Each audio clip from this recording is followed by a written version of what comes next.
2005 সালের জুন মাসে 27তম BCS এর প্রজ্ঞাপন জারি করা হয়।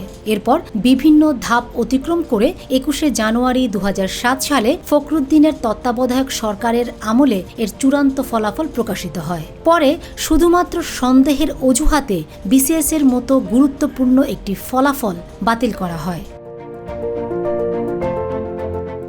ভাইভাতে উত্তীর্ণের পর সবারই চাকরিতে যোগদানের একটি অধিকার জন্মায়, যদিও স্বাস্থ্য এবং পুলিশ ভেরিফিকেশন বাকি থাকে। কারো যদি তেমন কোনো জটিল রোগ না থাকে এবং যদি কোনো ফৌজদারি মামলা না থাকে, তবে চাকরিতে যোগদান তার অধিকারী। সেই অধিকার হতে 1137 জনকে বঞ্চিত করা হয়েছে। তাদের উপর যে অমানবিক সিদ্ধান্ত নেওয়া হয়েছিল 2025-এ তারই সিদ্ধান্ত দিল আদালত।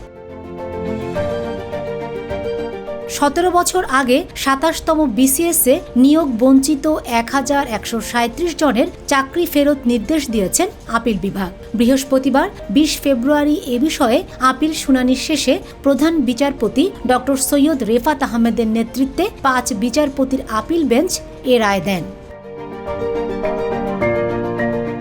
এর আগে 27তম BCS-এ প্রথমবারের মৌখিক পরীক্ষা বাতিলের সিদ্ধান্ত বৈধ ঘোষণা করে হাইকোর্টের দেয়া রায় বহাল রেখে 2010 সালের 11 জুলাই আপিল বিভাগ রায় দেন।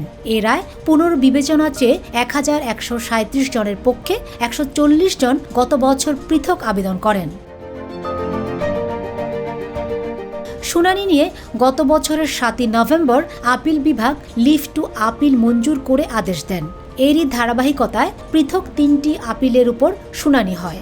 আদালতে আপিলকারীদের পক্ষে শুনানি করেন জ্যেষ্ঠ আইনজীবী সালাউদ্দিন দোলন, রাষ্ট্রপক্ষে শুনানি করেন অতিরিক্ত অ্যাটর্নি জেনারেল অনিক আর হক, পিএসসির পক্ষে শুনানি করেন আইনজীবী মোহাম্মদ খালিকুজ্জামান ভুইয়া। Fatema Shilu, GTV news.